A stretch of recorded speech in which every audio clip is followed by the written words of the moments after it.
All right, now we're streaming.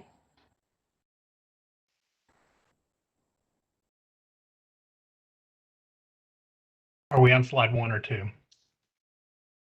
We are on 1 right now, but since I gave a brief overview of kind of how this is going to work, I believe we can move on.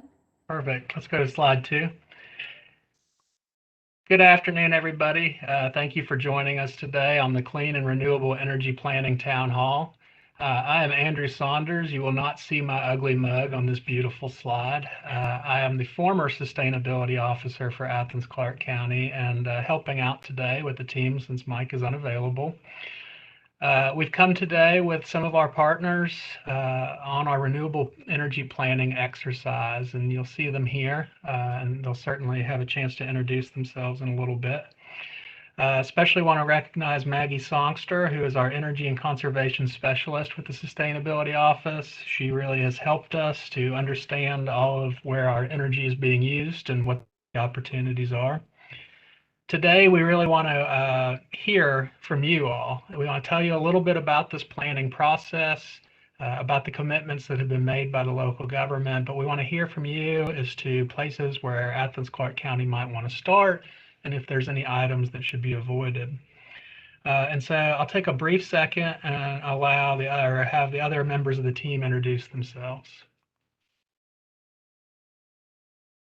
Thanks, Andrew. My name is Megan O'Neill. I am a program manager for policy and sustainability services here at Southface Institute, which is an Atlanta-based nonprofit working to advance sustainability and clean energy in the built environment. I am joined today by my colleagues Bailey Shea and Aaron Gallagher.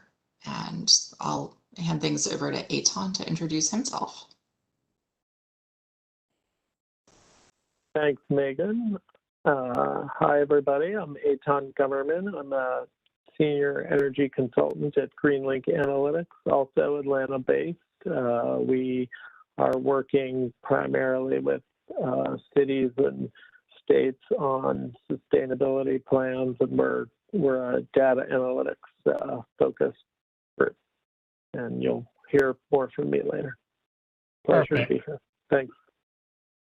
And so you'll see some contact information there. If you feel like you have ideas you want to share with us following this meeting, you're welcome to use the emails. You can see the similar information on accgov.com/100. So we'll move to the next slide.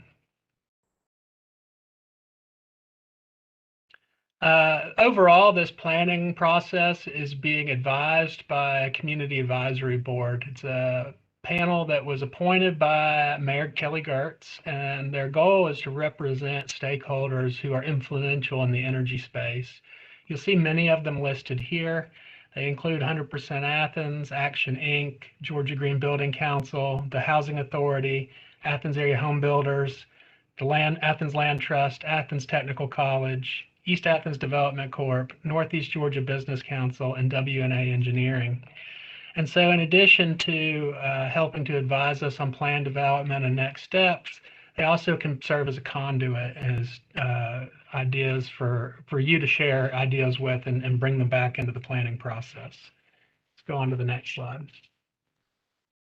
So now to get into the actual plan, a little bit about the Sustainability Office. Is this still me? Yeah, we're good? Okay, perfect.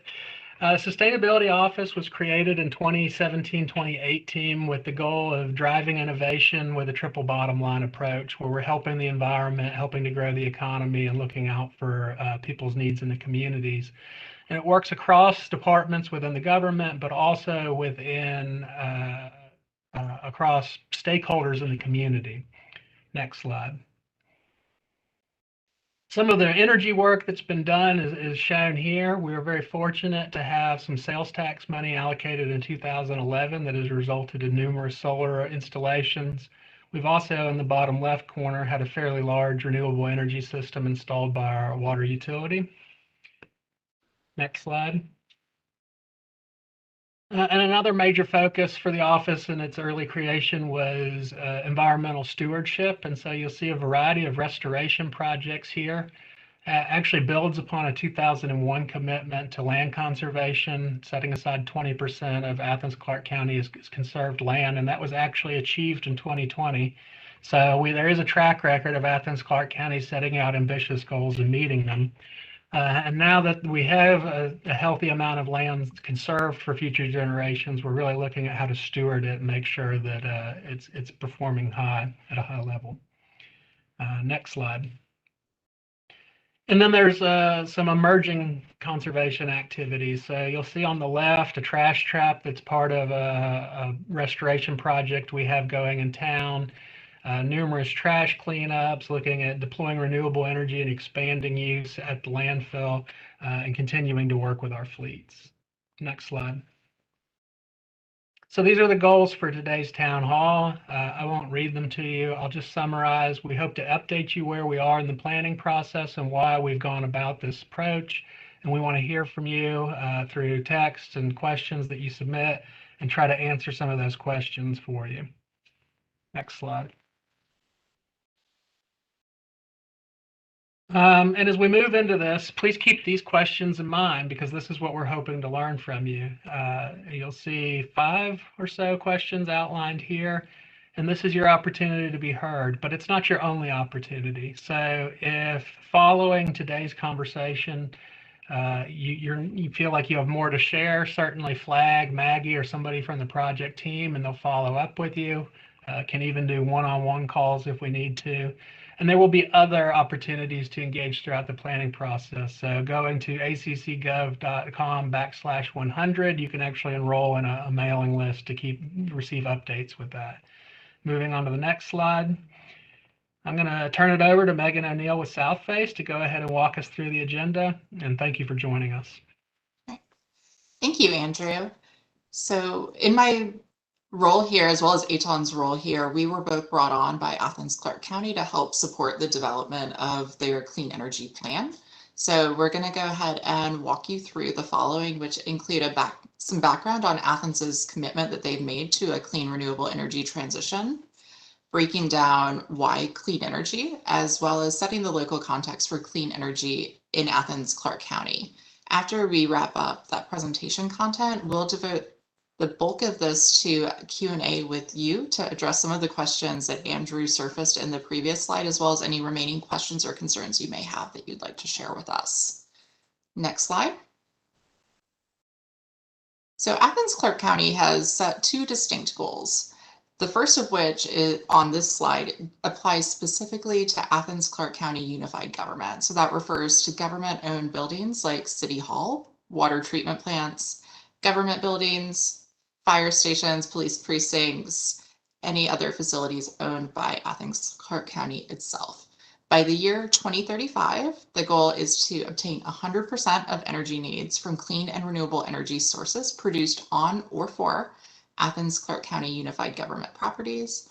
And by the year 2050, to decrease the use of third-party renewable energy certificates to not more than 40% of its total portfolio.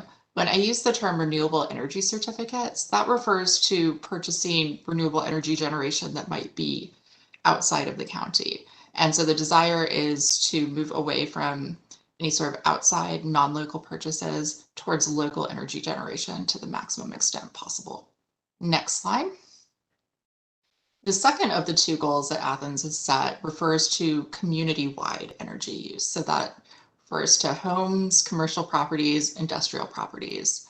And that goal is by the year 2035 to obtain 100% of electricity needs from clean and renewable sources, and by the year 2050 to satisfy all other energy needs by 100% clean and renewable energy sources. Next slide. So when we define the term clean and renewable, what we're referring to is clean sources do not emit greenhouse gas emissions, and renewable sources are those which can be replenished in a human timescale. What's listed on the slide here are contained within our current definition of clean renewable energy. So that refers to energy efficiency, solar power, wind power, hydropower, energy storage, also known as battery storage, renewable energy credits, And what's not included at this time are nuclear power, biomass, natural gas, and coal. Now, these goals that we've laid out are for the years 2035 and 2050, and obviously technologies may change over the years, and this is a long-term plan that will continue to be iterated upon to maintain relevance. And so these definitions may change with time. Next slide. How did this goal arise? It came out of a community movement, which was really led at the grassroots level by an organization called 100% Athens, which convened forums to discuss environmental issues, hosted film series like Equity and Transition. This led to increased momentum among the commission and really led to the launch of the 100% Athens campaign. So next slide. Ultimately, a resolution was passed by the commission to commit to this 100% clean renewable energy goal. And within the resolution was some very specific language to ensure a just transition that really prioritizes equity throughout. So one excerpt from this is that these efforts will work in a manner to redress historical inequities in our community by prioritizing resources to train and hire people from within marginalized communities to participate in the energy efficiency and renewable energy workforce. Next slide. Here are some additional excerpts from within the legislation. I'll say it's fairly unusual for a local jurisdiction that's made a commitment of this kind to place quite this level of emphasis in ensuring community benefits through the clean energy transition. The next slide. So the road to 100%, what's happened so far? So the mayor and the commission adopted the resolution to make this 100% clean and renewable energy transition. The SPLOST 2020 was ratified by voters, which will help create some access to funding to work towards this transition.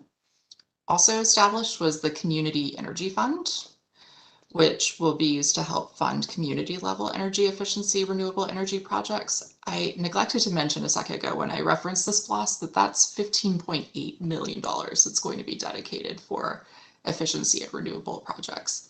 And then fourth on this list is planning efforts begin for 100%. So in order to make this transition, we have to lay out a plan for how we're going to achieve it.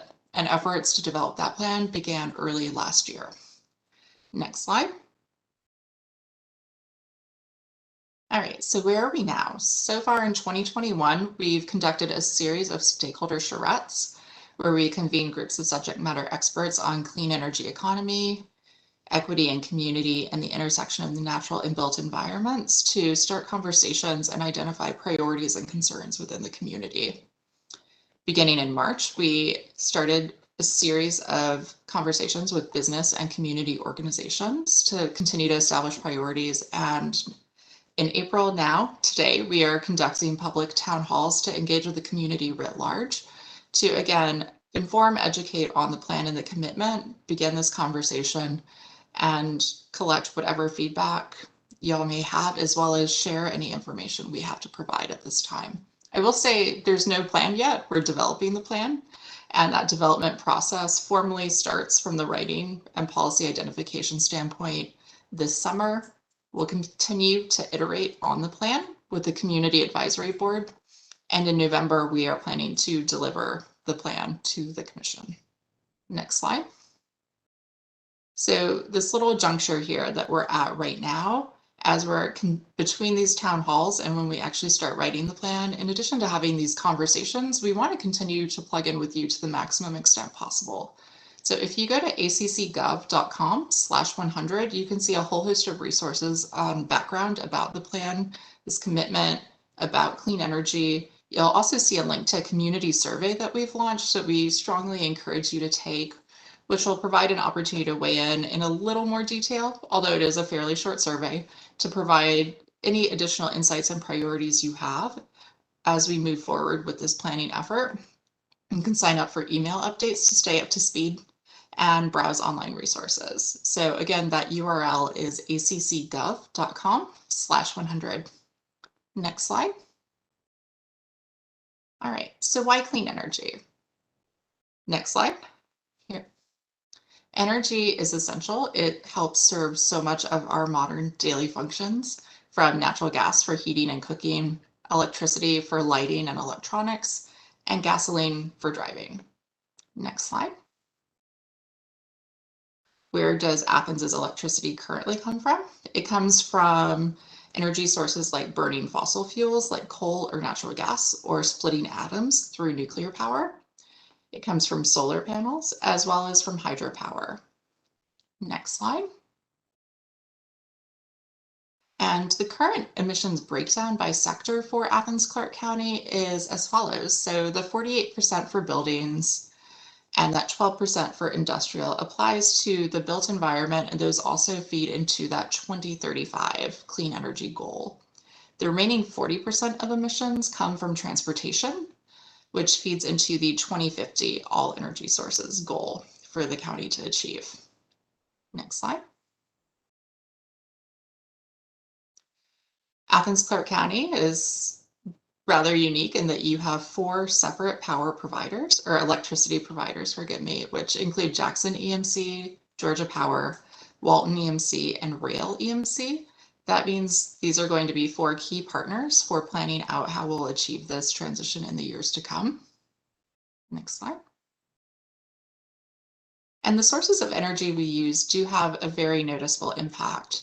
So the sources of energy, things like coal and oil, come from mines and wells, and there are environmental and human health impacts associated with that, from mountaintop removal for coal generation to streams being filled with runoff from coal or fracking and other water quality issues, to the smoke that comes out of these power plants that can impact the air that we breathe. Next slide. So dirty energy sources do result in very real climate change impacts that we are already experiencing, and which are projected to continue to get worse with time if nothing changes. So we're already seeing extreme weather events like extreme storms and flooding in Athens-Clarke County. Also increased disease risk. Issues like mosquito-borne diseases that didn't used to be particularly common in Georgia are now starting to appear, such as West Nile and Zika virus. Climate change can lead to reduced workdays. Excuse me. Thanks, Maggie. And even issues like sea level rise and hurricanes affect Athens because of the climate refugees that are created when events like Hurricane Katrina happen and people are forced to move from the coast inland. We also see poor air quality, which leads to respiratory diseases like asthma and even cardiovascular disease and heart attacks from the bad air quality we breathe, and rising temperatures as the globe continues to warm as a result of climate change. Next slide. So why clean energy? In addition to cleaner air, it helps create local jobs for communities where the energy is used. So when you're making a building more energy efficient by installing a new HVAC system to weatherizing through caulk or new windows, those are all local jobs because those are jobs that involve coming into your building. And the same goes for when you're installing solar panels on a rooftop. Clean energy also results in improved public health through cleaner air. And it also results in improved buildings, housing for owners and renters when you make buildings more efficient. Efficient homes are healthier homes. And it also helps lower operations and maintenance costs, which makes your home even more comfortable. Next slide. So the predicted energy mix for 2035 is as follows. So on the left, what you're seeing is if nothing changes from the current plans that are in place from both our power generators, so those electricity providers I listed before, and if there are no policy changes on the Athens-Clarke County side of things. So if we don't change anything, that means 77% of all of our energy is going to still come from coal, gas, and nuclear. That's a little, and then you'll see this 21% sliver will come from solar. The 2% will come from all other renewables. So this is not 100% clean or renewable energy. That's approximately 23% clean and renewable energy. If we do everything within our jurisdictional power to achieve, that is what we see on the right slide, which we're calling the maximum effort scenario. So this means if the county passes what codes it can through local building ordinances or policies to enhance solar adoption locally, these are things that have a potential cost or for which there's a financial case to be made. So if you do that, you get to 40% energy efficiency, 20% solar, 1% all other renewables. So that totals up to 61%. You'll still see that 39% sliver on the left, which is coal, gas, and nuclear. And that's just the result of the fact that the county can't control everything at this time. There are state level regulators at work that authorize some of the power generation decisions that are made. And so to address that 39%, that can potentially be done through a combination of very strong partnerships with utilities and state government, or as a last resort, the purchase of renewable energy credits. So this doesn't mean the goal is impossible. It means that there are challenges to achieve it, which we have some time to work towards. Right, next slide. All right, now I'll hand things over to our colleague Eitan Gummerman with GreenLink Analytics. Thanks, Megan. So I'll continue along this theme, give a little more context, point out, some examples of what can be done, and try and relate these back to the goals that were previously mentioned, and hopefully that will seed some good conversation at the end, or some questions about where we're going and thinking about priorities. So next slide. Thank you. So for thinking about the goal of local generation, so here's some context. Statewide, there's about $23 billion are spent on obtaining energy resources and bringing them into the state. And for Athens context, that's around 500 million. So Megan had talked about the goal of having local resources. So energy efficiency is certainly the most local resource, avoiding having to purchase that energy at all. To give you a sense, at least statewide, 23 billion is almost on par with the state budget of about 27 billion. And of course, over time, these costs grow. So if you recall, I think the energy efficiency potential was, upwards of 40%. I mean, that will be a really nice chunk out of this if we can attain that. And renewables are also likely to keep dollars locally. So next slide. So what does this mean for some of the other priorities? So clean energy jobs are happening in a variety of areas.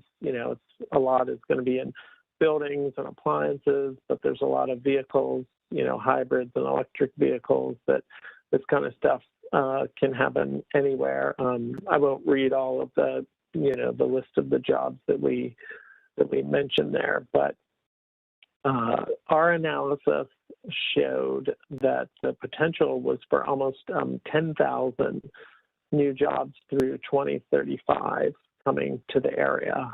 And that also has to do with the local procurement of services, right? If you're bringing people in to retrofit buildings or to provide services, locally to make energy efficiency happen. So that's most of the time local. And for scaling, that would almost be as much as the number of people who are employed by the university. So that's, I think that's a nice number. Our analysis included an assessment of what the financial implications would be. So obviously it's not across the board, but if you did the math, you could imagine that the amount of money that would stay in the area would or be newly generated would be equivalent to over $600 per resident per year. So that's whatever 10 to 15 years worth of an extra $600 per person. It's pretty nice too. So we think that there's a lot of opportunities if you do clean energy right to make it be a big, win-win. Next slide. Thank you. So a few examples locally. You can see the pictures of Terrapin, and there's also the solar on the roof. But we have a local business, AES, that's been installing as part of the Solarize campaign. The brewery has, I think, solar arrays that are expected to avoid 30% of their past generation, which we calculated, it was calculated the equivalent of over 300 tons of carbon dioxide. So that's really nice. And there's ways to finance these things, so the businesses aren't just putting all the money up front. So there are financial mechanisms to make this less kind of upfront. I mean, one of the benefits of renewables is that you're not paying for fuel over time, but the costs do come up front. But through financial mechanisms, there's ways to amortize that. And local W&A engineering has been involved, in particular in this picture with the Earthcraft Light commercial fit-out certification. So this is, getting roofs on buildings, and I know they've been a member of the CAB, so we're happy to have them. And well, let me keep going. So next slide, please. So a couple of the notable efforts broadly is Solarize. There's been a couple of rounds working with the Solarize campaign. This is a bulk purchase program to help take advantage of economies of scale. If you can go through a community as opposed to just bring work in to do one particular thing, you can save money on purchasing and labor and all that other stuff. I think the second go round there were over 300 participants, or around 300 participants, and I think it was the equivalent of about 500 kilowatts. So it's a nice chunk. The second effort that's highlighted on this slide is this partnership with the Athens Land Trust. The West Broad Energy and Water Efficiency Project went into historically black neighborhoods, going back to this goal of making sure that everyone's included, and especially areas that maybe historically were not. And there were energy audits and education, energy efficiency programs, and more done. Particularly, this was a partnership with the government. There was jobs and trainings, and it was like a systemic approach to thinking about how do we want our community to move forward. So next slide, please.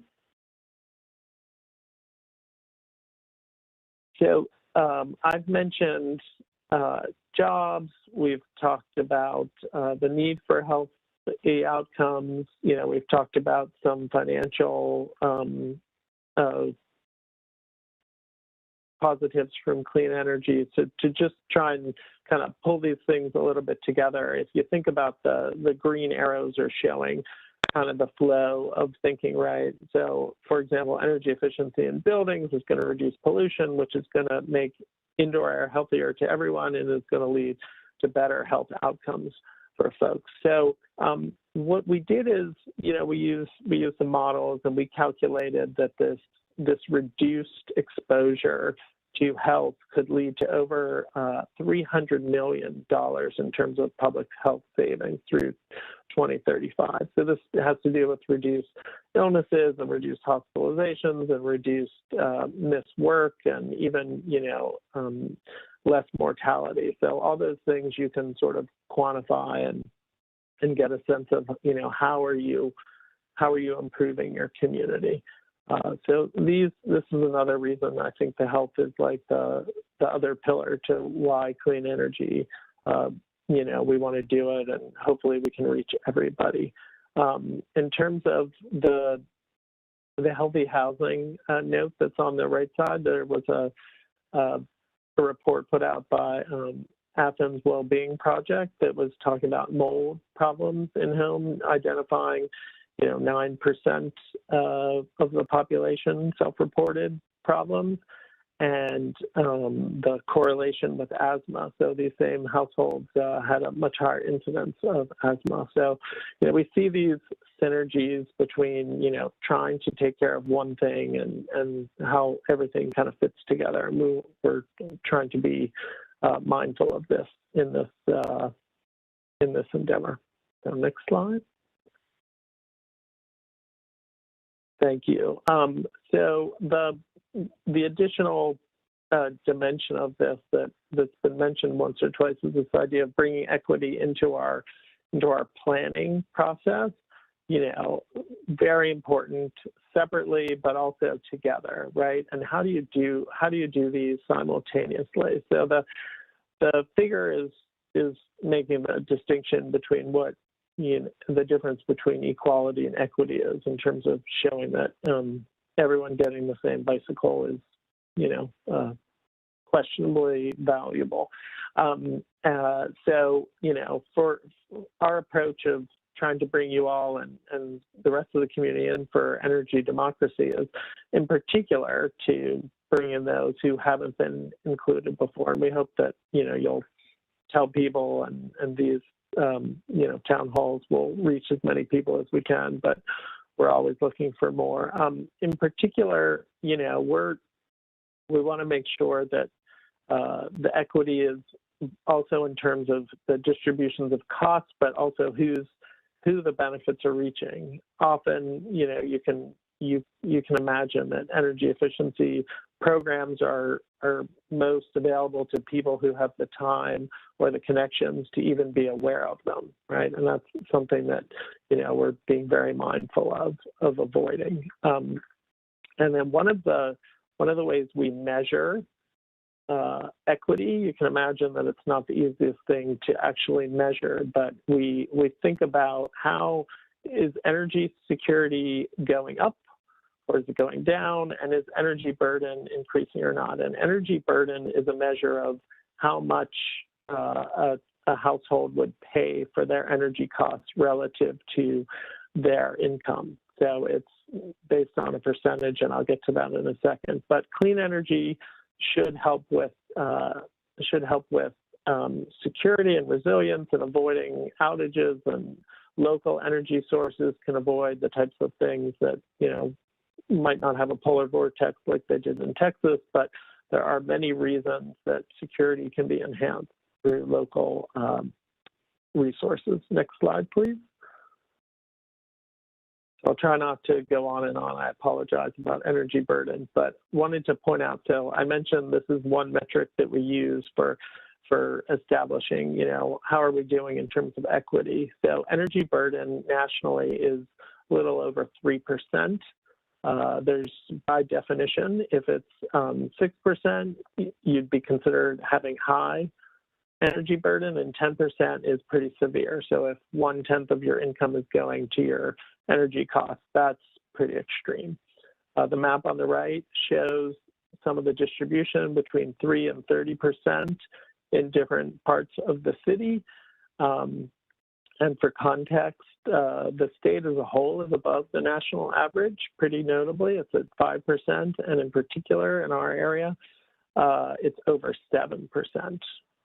So that means that as a metric, we can see in a snapshot that this is an issue, and this is a good thing to be aiming to reduce. One of the darkest spots in there is, in downtown, and it's near either low-income areas or where there's students who, I assume most of them report almost no income. So you can imagine that, those energy burdens are going to be higher in those types of areas. So these will be things that we'd be looking to reduce. Next slide, please. And I'll try and wrap up here pretty quickly, but for another dimension on energy burden, the Department of Energy has a study that showed that over 30% of Americans have actually had to make a calculated trade-off between, are they going to, pay energy bills? Do they need to forego food, or do they reduce their, expenses on prescriptions? And that is not a small number, and that is something that we take seriously. And this was before COVID. So if anything, you can imagine that COVID is not making the situation any better. And one other statistics is that the number one reason that people take out these short-term loans, like payday loans or whatever, is to pay their utility bills. So next slide, am I done? No, one more. So to give some context as to the types of things that can be done, I'll mention 3 different levels. The picture shows all sorts of areas where you can do energy efficiency type measures in a home, but there's low cost energy efficiency. These are things that are pretty easy. Utilities have programs. Often there's an incentive or a cost share, and you can get things done. I mean, from free lights to just small things. Weatherization is usually a more involved process, where you're thinking about sealing your home and just making it, not making it so leaky and reducing costs. And you can get down to deep retrofits, which is usually just comprehensive and could be expected to reduce your energy consumption by as much as 40%. So there's all different levels that you can imagine you can hit if you're personally or if you programmatically are aiming to go for serious energy efficiency in homes. And then just to bring it all back together, some of the goals are reducing energy burden. Would love to keep the money local, create more jobs, not just exporting money for energy purposes, stimulate the local economy, and improved health through improved air quality. So thanks. I think that wraps me. Yes, thanks, Eitan. So now we can go on to our next slide and launch into Q&A, and Maggie's going to walk us through how we're going to do that. Hi everyone, thank you so much for listening to that. Now, how this is going to work moving forward is that you should already have permission in order to connect your audio. If you kind of look into the bottom of your screen a little bit to the left, you'll see a connect audio. That's how you're going to have permission in order to speak during this time. So once you do, we're going to be dependent on y'all to make sure to automatically unmute yourself and mute when you're not speaking. And so if you can just let us know in the chat if you'd like to speak, then we can make sure that you're in queue so that you can be the next one to ask your question. If you have any technical problems or logistics, please make sure to reach out to me and message me, and I can help you work through that.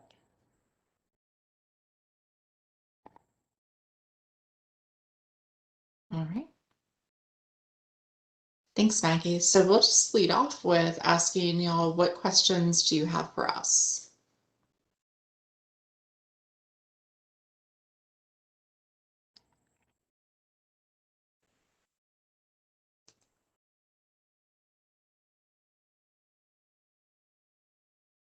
And I'll flag that you can also make use of the raise hand function, or if you're more comfortable just dropping questions into the chat, please feel free to use those approaches as well. So I saw one that was, what programs does Athens-Clarke County government have for installing solar at local buildings and how are they funded? So we do have an energy program that predates our commitment and is continuing on through this planning process. So far, we've installed solar, I believe, in 9 different facilities in Athens-Clarke County, including solar thermal and solar photovoltaics. Those range from fire stations to larger arrays, like you see at our Cedar Creek plant. They are predominantly funded by SPLOST dollars, which is the special assessment on sales tax, so the 1 penny that every resident pays. And one of the reasons why that's been an effective model for us is we can use these pennies that are paid, some of them come from out-of-town sources, and lower the overall operating cost for our everyday taxpayers. So through our activities so far, we've cut about $400,000 a year out of our operating budget while focusing on efficiency and renewables.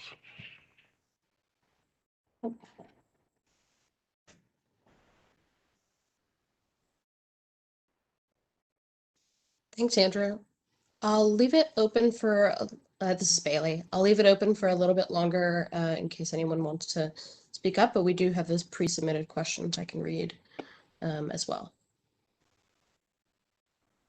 Okay. Hi, Diane. You should be unmuted now. Yeah, can you hear me? Yes, ma'am. Okay. I have a question. Yeah, go ahead. Are you planning to do a detailed carbon footprint analysis for Athens-Clarke County? In the presentation, there was a simplified version with the main categories where you talk about the 39% that the county doesn't have any control over. But a carbon footprint in this kind of undertaking is usually much more detailed than was shown. Is that one of the things that you plan to undertake with, a much more detailed breakdown of emissions and offsets? Andrew, So, you want to? yeah, if it's okay, I'll take that one. First of all, thank you for asking. Mm. Through this particular process, we'll have a pretty detailed understanding of the CO2 emissions and other greenhouse gas emissions from our energy uses. However, it's important to think about there are other contributing factors, the landfill being an example, or our wastewater treatment. And so we will not have that detailed assessment as a part of this plan. There is somebody on the call that has actually supported this previously from the EGA's perspective and kind of helping us with an outline for the government. But ultimately, the Sustainability Office is committed to doing a detailed greenhouse gas inventory for both the government and the community within the next couple of years. Okay, thank you. I just have one more. I don't want to, monopolize the question time. I'll just ask one. I was interested, when you talk about the goal for 2035, how I'm the chair of the Airport Authority, and obviously this interests me very much, the whole undertaking in terms of the implications for the airport and solar installations, etc. So I just wondered if you could comment on that, for the goal for 2035 for one of the ACC buildings or installations, which is the airport. I'm going to take that one as well. Yeah, go ahead, Andrew. Sure. So when we look at the airport, there's really two factors. First is the buildings, which you've noted, and we do believe there are opportunities to deploy renewables, but also focus on conservation in those buildings. And in fact, we have a proposed project coming forward just south of the airport, but in the overlay. So we've just completed an FAA review and have submitted some notifications on the glare study that'll be coming before the airport authority. And we think that that's a good way to kind of be familiar with those processes. So there are opportunities at the airport, although based off of my experience, we need to be careful with those. It's not quite as easy as it is elsewhere in the community. Right. The other common question now, and then I did work with the previous director about maybe utilizing some of the clear area that is kind of off the runways. There may be opportunities for ground-mounted systems in those areas. The other question I get about the airport a lot is, what about all the jet fuel? Yeah. And I think if we're being honest, we need to say we don't entirely know. That is one of the reasons why renewable energy certificates are in the basket of tools that will be used. I have been monitoring, and it looks like in the intermediate term, hydrogen is likely the best fuel substitute for aircraft, and that can be produced using green fuel sources. Okay. Well, this is something that really interests me, as the Airport Authority Chair, because I also, we're working with Leisure Services on designating a micro park, and I've been looking at the acreages of green space on the airport, total acreage. So I'm very interested in those green spaces for, like you said, opportunities, for offsets. And for other ways to tackle the overall problem. And we also are starting to talk about the issue of alternative fuel uses. So I'm really glad that you mentioned those, because those are the ways in which, I hope that we can move forward working with you guys for, in this case, for the airport, undertakings to address the goal.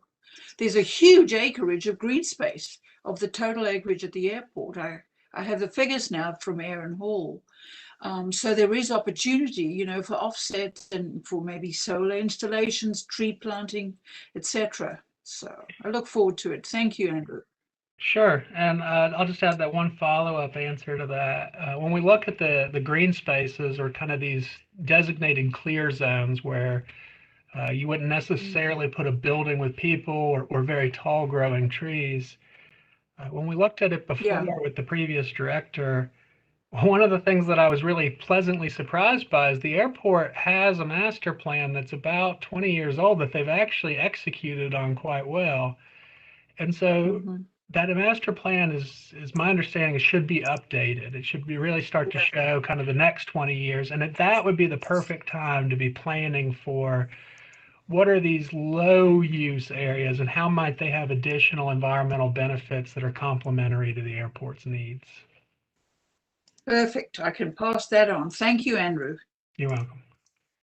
Thank you so much. We have a question. We have a few questions in the chat. I'll go ahead and read one from Jason Carey. Hi, Jason. What roles do you see for energy managers, particularly with respect to serving small and medium businesses in terms of reducing energy consumption? Small businesses, in my experience, are usually challenged with minimal staff, which don't have experience in this area. Even understanding what their bills are saying besides the bottom dollar line is a common challenge. And then there's a few more questions in the chat, but I'll leave that one up and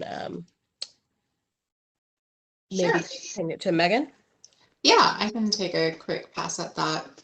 So energy managers, you summed up a bit of the problem very well here, Jason, which is energy managers are very well equipped to ensure that buildings become more energy efficient, but the smaller a building gets or the lower resource the owner of that building is, the harder it is to ensure that you have dedicated staff with the expertise on hand to ensure that building systems are really operating to their maximum performance. And the tighter your margins are as a property owner, the harder it is to justify some of these upfront costs associated with systems replacement like HVAC and otherwise. So I think roles that energy managers can play with regard to this, some of it is going to just be the requirement to continue to build out a clean energy workforce as Athens moves towards this goal. And so that's going to require, as the city looks towards policies or opens up resources through programs like the Community Energy Fund to fund improvements, we're going to want to seek more training program opportunities, but in order to justify the cost of those training programs or certifications, you need to have the jobs available and the vacancies to fill. And so the county is very well positioned to serve as an influencer in that sphere through whatever policies and programs it chooses to adopt. Continued professional expertise across the market is going to be very helpful towards achieving this, but that issue of smaller buildings and under-resourced property owners is going to continue to be a problem for which policy and program solutions will help alleviate, as well as uptake in utility program utilization. I don't know if Andrew has anything to add to that. Yeah, I would just add, I think likely through this process, we'll see that Athens-Clarke County, the government itself, needs to add an energy manager as a full-time staff position, given the amount of effort we've been able to achieve just with staff doing this part-time.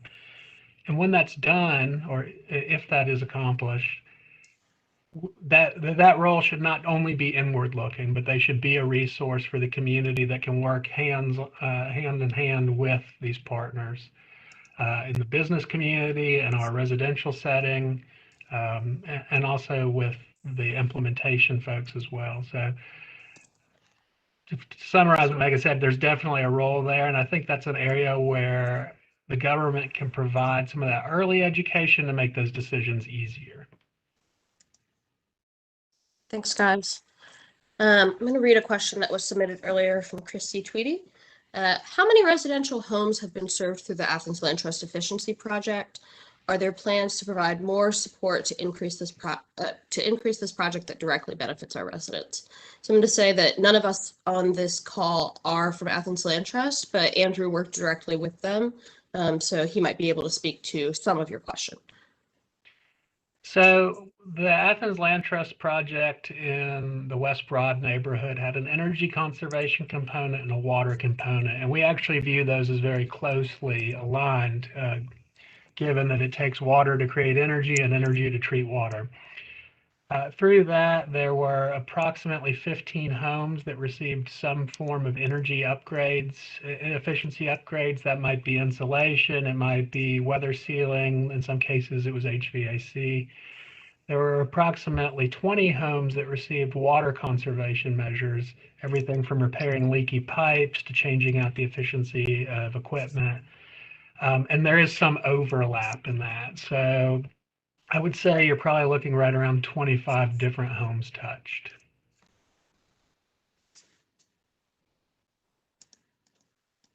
All right, thanks. And Christy, if there's going to be a post-event survey and plenty of opportunities to reach out to us with more questions. If you'd like to follow up for more details, we're happy to connect you with Athens Land Trust for more info on that project specifically. Another question from Jason Perry here in the chat. Is there any need to revise land use ordinances with respect to solar development in ACC? Mostly no. Okay. So Athens-Clarke County participated in the SolSmart process where the federal government provided a technical advisor.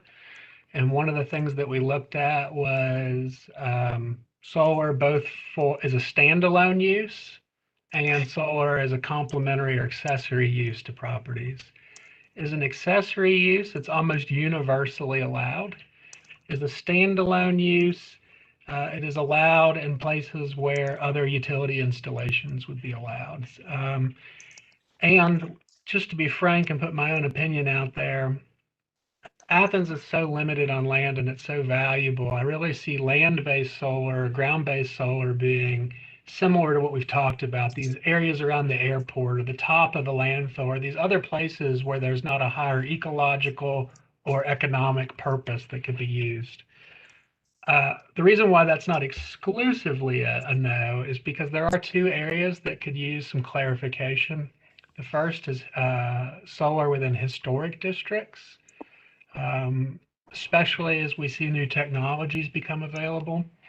And then the second is clarifying the process in the airport overlay. This particular effort that we're doing with a solar canopy, so far that process has been quite smooth and really would not be a hindrance. Where we need to really pay attention is when we're adding rooftop solar that may only add 18 or 24 inches of height, and what permitting process is required to accomplish that. That's great. Thank you, Andrew. One question here from Katrina Huff. I'm still not clear on the recent SPLOST renewable energy piece. Could someone list out the projects? So I think you might be referring to the most recent SPLOST that was most recently passed with the $15.8 million towards clean energy projects. But I'll defer that question to Andrew to maybe speak to past SPLOST dollars that have gone to existing renewable energy now. Sure. So we're wrapping up our implementation of the original $1 million that was funded through SPLOST 2011. And through that, we have implemented approximately 10 different projects, and we've achieved almost $500,000 of supplemental funding from outside sources to match those local dollars. Those projects include conservation-related projects like lighting retrofits, and then auditing existing facilities and implementing the recommendations of those audits. They have some fleet focus where we have funded the additional cost of a hybrid or electric vehicle over its standard gas engine cousin. And then there have been a variety of renewable energy projects, including ones for the library, the Rock Springs Park, a couple of fire stations, things of that nature. Thank you. So just a reminder that that everyone on the call does have access to use the microphone, so feel free to speak up. But in the meantime, I'll keep reading some questions that have been submitted. Bailey, if I could say one thing first. So it seems like everyone has audio access, but they're kind of initially muted unless I allow them to be unmuted. So if you guys can reach out to me in chat if you want to speak, then I can give you power over mute and unmute, and that way you guys can have power over that. Thank you. So Maggie, I got a comment from Diane in the chat that I think Eitan can speak to pretty well, which is that a major concern is how people may all end up paying for modifications to achieve greater energy efficiency. So model programs elsewhere have resulted in higher energy bills for residents, not reduced bills, with Georgetown, Texas being cited as an example. Eitan, could you speak a bit to this participant, non-participant concern and what you've seen through your ACEs analysis? And Eitan, I think you're muted.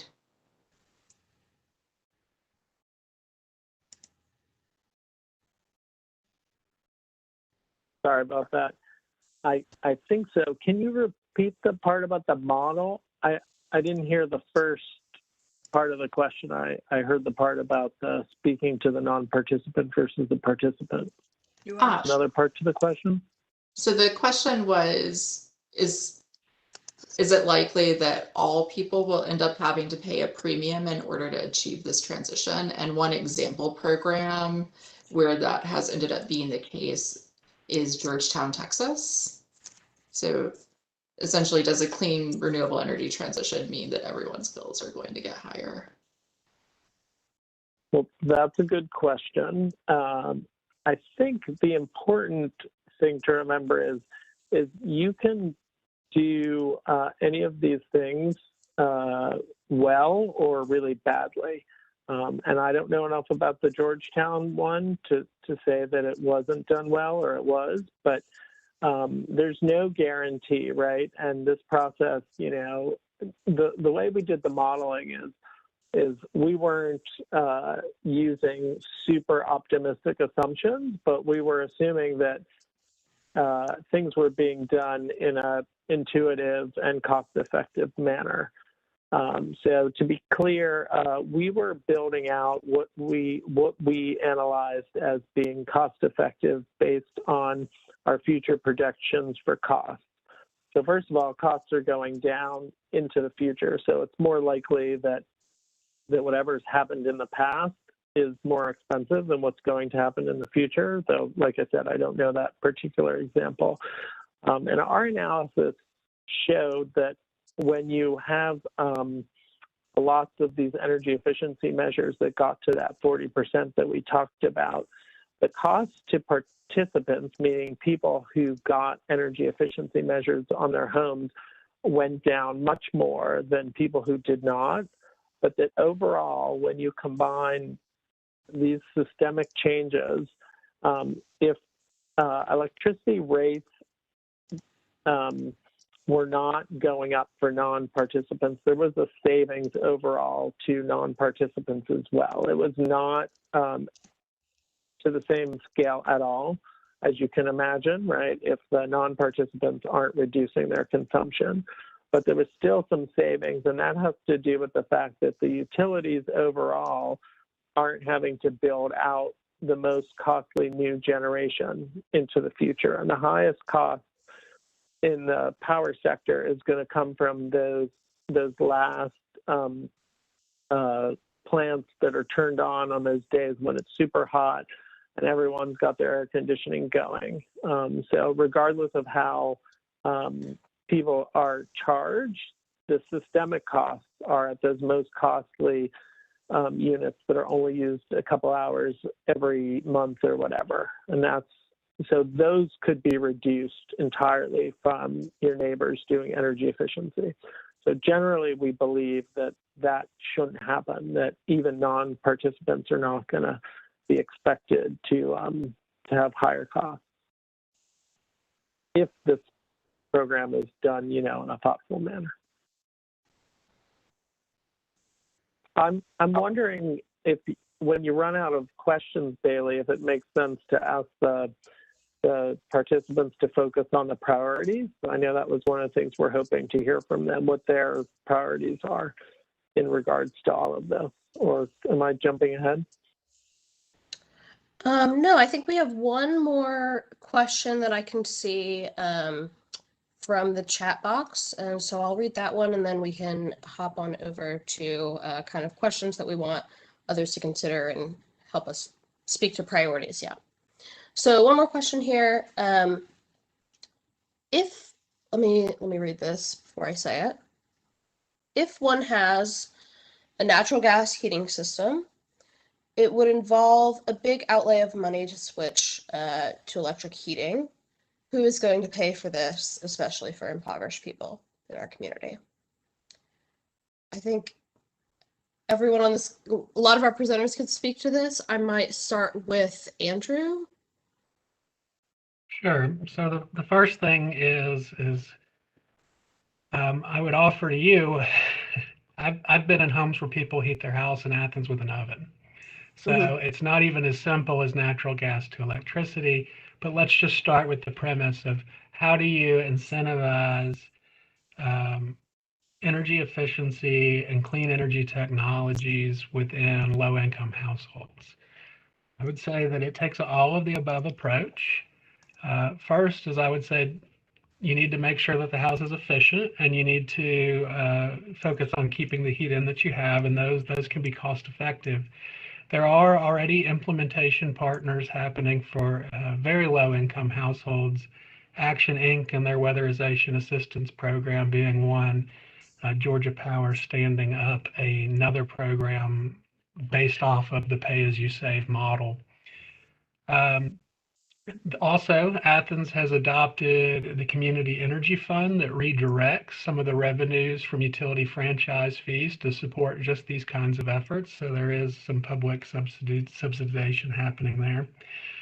And then I would say realistically, when we're looking at a home, when we're looking at natural gas to heat pump or some other system, we even need to go more holistic than that, which is generally what we find in very low income households in Athens is two things. One, it doesn't matter what system they're using because they can't afford to run it. And that can be the ugly reality of even a high efficiency system. Second is energy is one important metric, but holistically, how is the rest of the house performing? We've seen from the Athens Wellbeing Project that mold and allergens are a major problem in Athens households, especially low-income households. We know that we have seen water leaks being a major detriment. We've been into homes to do energy efficiency projects. They didn't have a floor. So I guess part of what I'm telling you is I think certainly the expectation is it's not that we go to low income, highly impoverished households and say, you need to do this. I think we go to those homes and say, what is going to support you in your life? Some of that may be housing stability. Some of it may be quality of housing. Some of it may be different funding mechanisms. Some of it may be a green jobs pipeline. And some of it just may be better economic opportunity in the community to where they can have more independence over those decisions. Thanks, Andrew. So I'll give us a second in case anybody who would like to unmute themselves and speak up with a question that they haven't brought up yet wants to, and then if not, I'll pivot us to some slides some questions that we want to get from you all for feedback.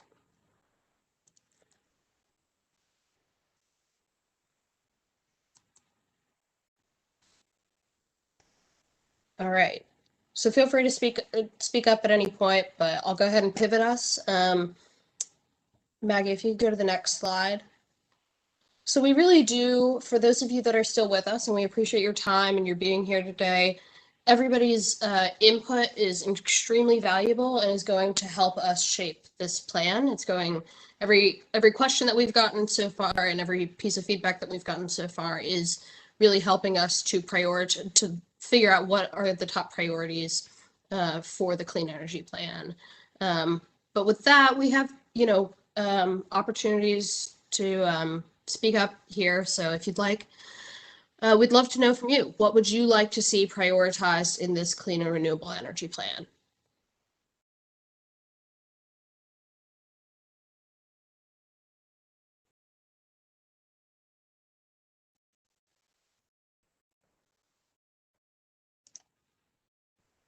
And once again, feel free to go ahead and enter your feedback in the chat, and we're happy to speak to any of these 5 that we have listed right now, either through the chat or verbally.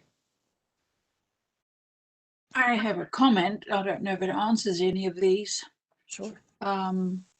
This area interests me a great deal. In fact, I've actually developed and taught a course on it, on environmental justice. So it really concerns me about the hidden pitfalls and costs and the unintended outcomes. I mentioned the Georgetown, Texas example because on the ACC website, that's actually listed as one of the model programs to look at. And yet in that community, the higher bills really hurt people. And it was all related to the way the program was managed and planned and where they bought their energy from.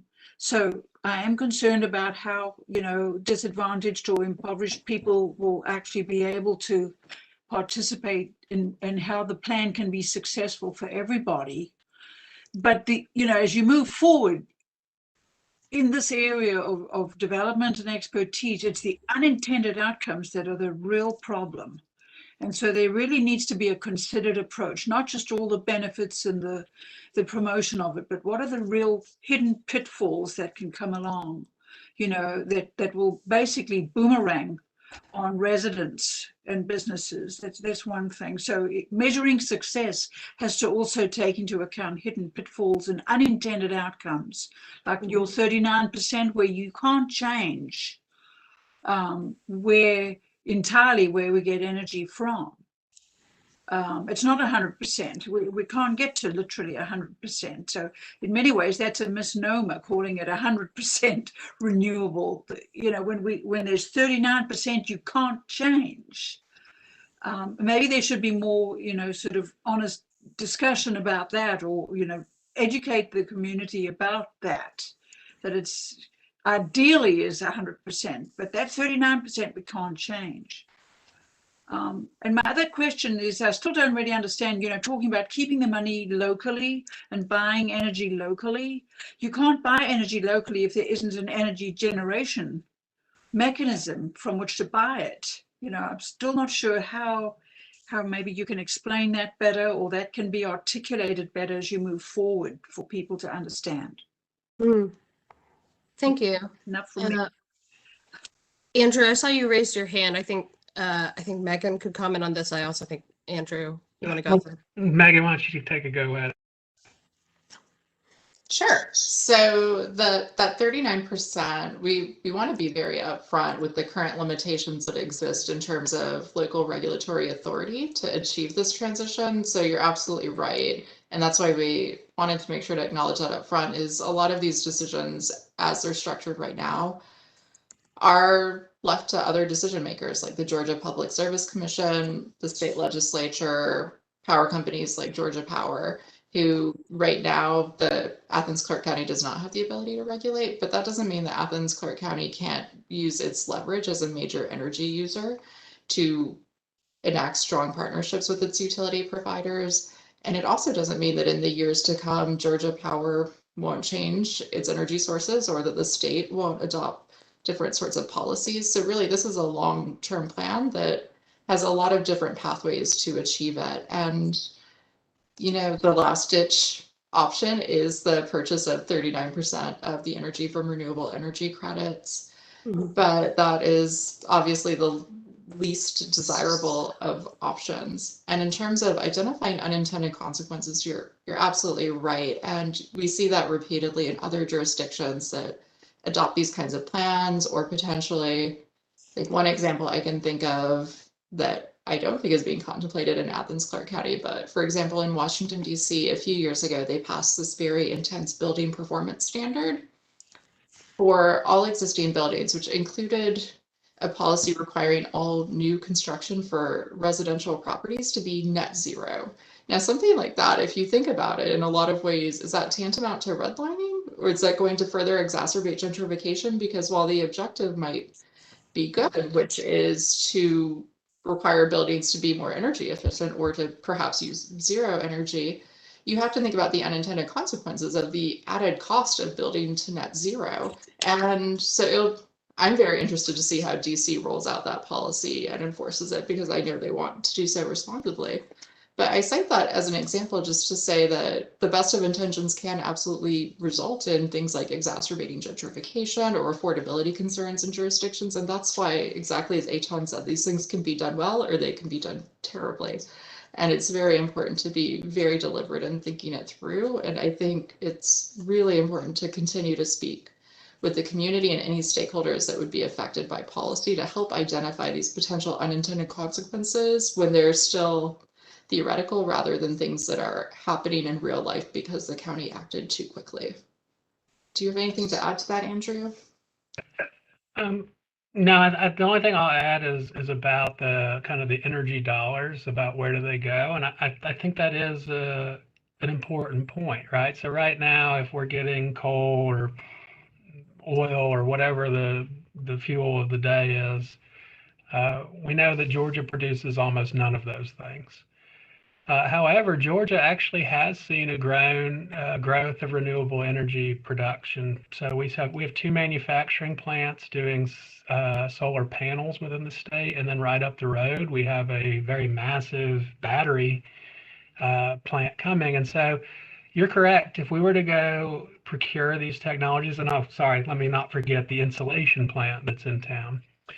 But if we were to go and source these items from out of the country predominantly, then you cannot, it'd be very difficult to argue that that dollar is any more impactful on the local community from an economic perspective than a dollar that has gone overseas for oil. However, as we build demand for these, ultimately, I think the logistics show us that there's going to be a continuing demand to create these sources in the country, in our state, and in our region, and then we can recirculate those dollars more directly. That's great. Thank you guys both.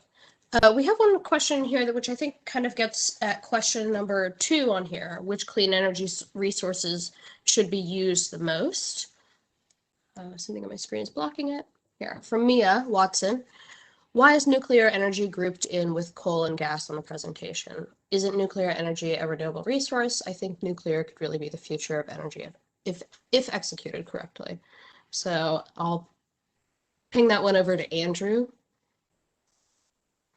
Well, offering my personal perspective, I would say that nuclear is a great friend to our renewable energy complement because it provides a low greenhouse gas alternative or option as we're implementing this transition. But specifically, why is it grouped with those?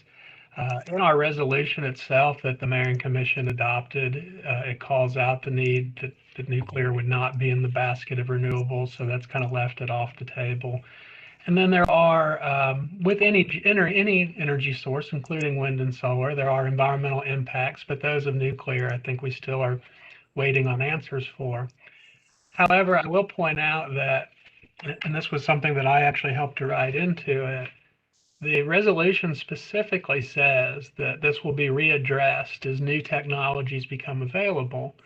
And so the nuclear that we're using today has been intentionally excluded. However, as they look to alternatives, whether they be molten salt reactors or smaller modules or whatever, it could be that down the road, this team or whoever replaces this team and myself would then say, no, you actually should include this in your basket of fuel sources.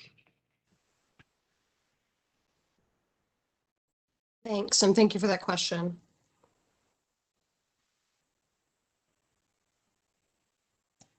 So I like the question of what does success look like for you and how we should measure success. If anybody has any thoughts on that, we'd love to hear.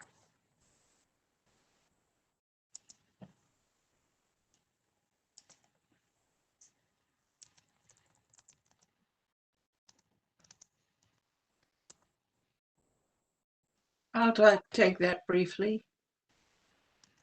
Sure, think- go ahead. Thank you.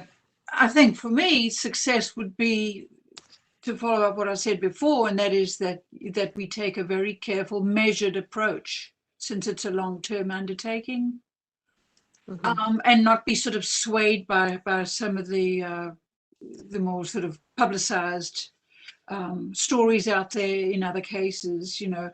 One example of what I'm meaning is that often, models of programs in other cities or communities are held up as, well, gee, we could do that too.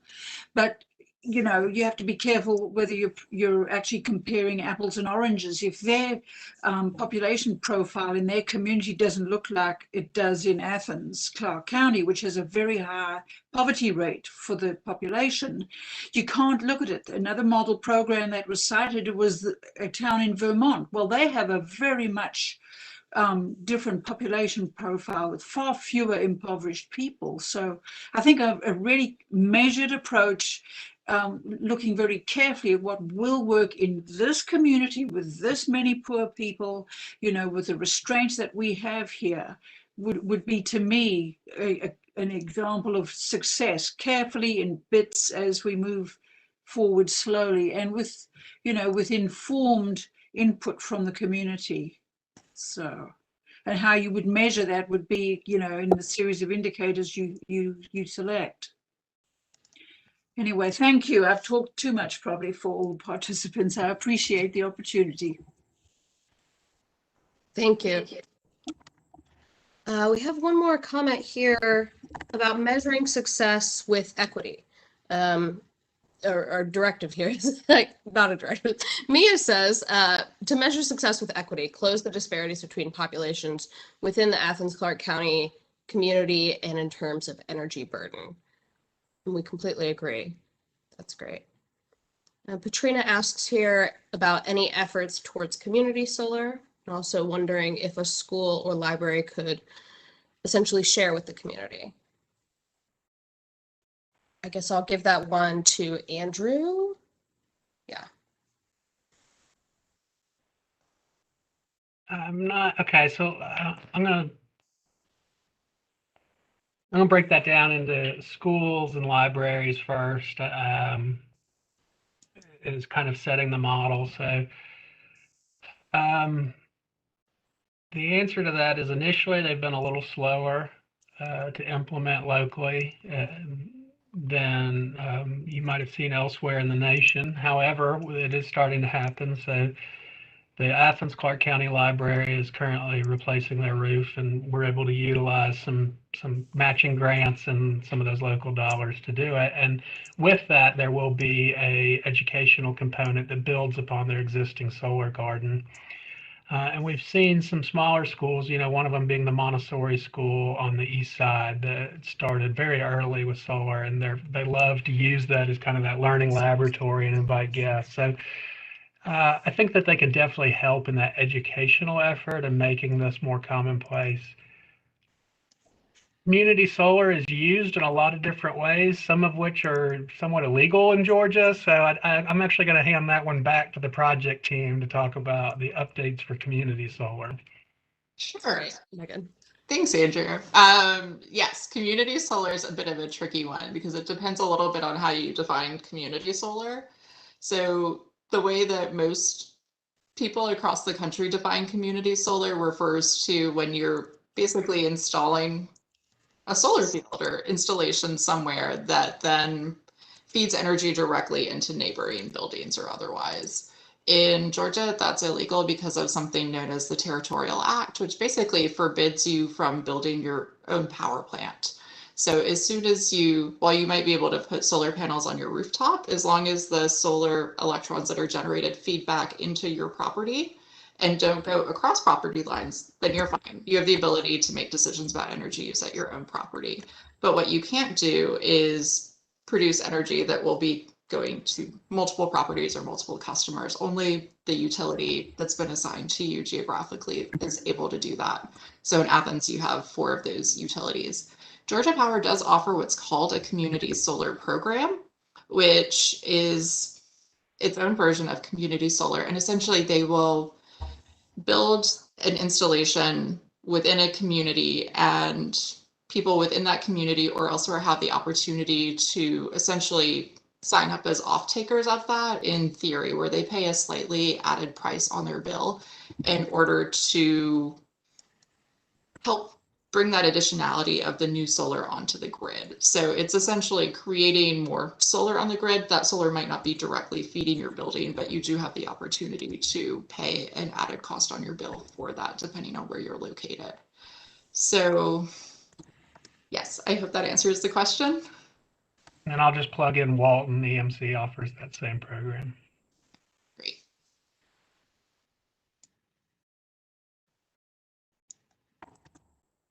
Awesome. So we only have a few minutes left here. I'll open it up again just one more time. We have one last question that we haven't addressed here. How can we ensure that we are accountable to the vision and goals in the Clean and Renewable Energy Action Plan years from now?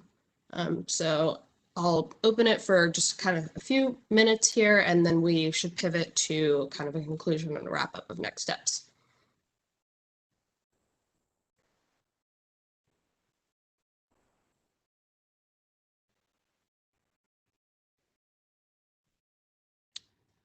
And a good Bueller moment is also okay, and we can sit in this moment.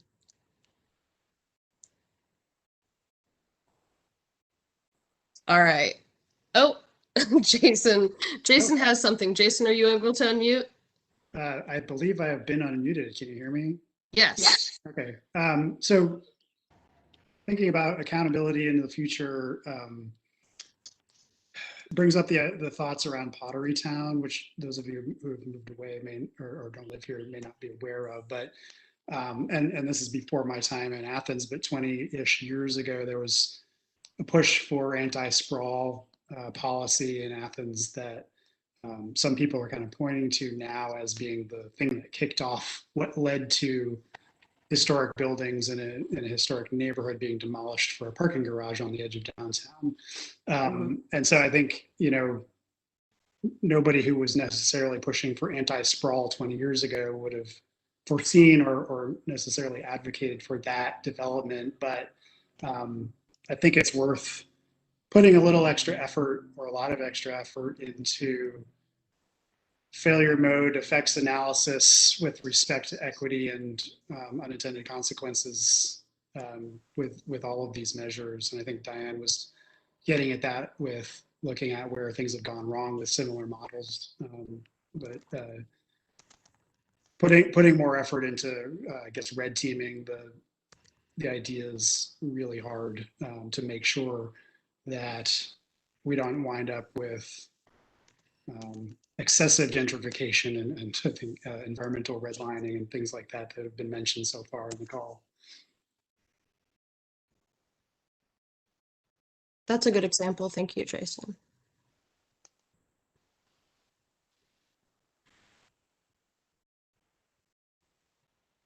All right, so with 4 minutes left, I'll pivot us to wrap up and turn it back over to Megan, I think. And Maggie, if we could go to the next slide. All right. So thank you, Bailey. Let's go on to the next slide and we'll wrap you up. I promise it won't take the 10 minutes we've allocated here on this slide. So Maggie, if we can go to the next slide in terms of what comes next. So we have a few more of these town halls scheduled coming up. I think actually the Thursday one on the 22nd is going to be rescheduled, but we still have one coming up on the 27th. Stay tuned for an updated date on the 22nd one. We're also posting the recordings of these meetings online. After this presentation, we'll be sending you a post-event survey. Actually, that should pop up as soon as we close out the event on your screen. So please let us know how we did. Go ahead, fill out that survey. We'll also send around as follow-up a PDF to the slides we used today and links to the upcoming town halls and the community survey, which we would very much like you to take, as well as would like you to help distribute to your network so that we can ensure that we're hearing from as broad a section of the community as possible. We also welcome any and all feedback you may have as we're getting this plan developed. So please don't hesitate to reach out to Mike Wharton, who wasn't able to join us today, but who I think Andrew did a pretty good job covering for at this email address here, as well as at Maggie Songster, whose contact information are both provided here. We really thank you for your time today. Don't hesitate to follow up with us. And yeah, thank you very much. So with that, we can go to the next slide and formally say thank you. Thank you, all of you. Thank you. Take it easy. Have a good one.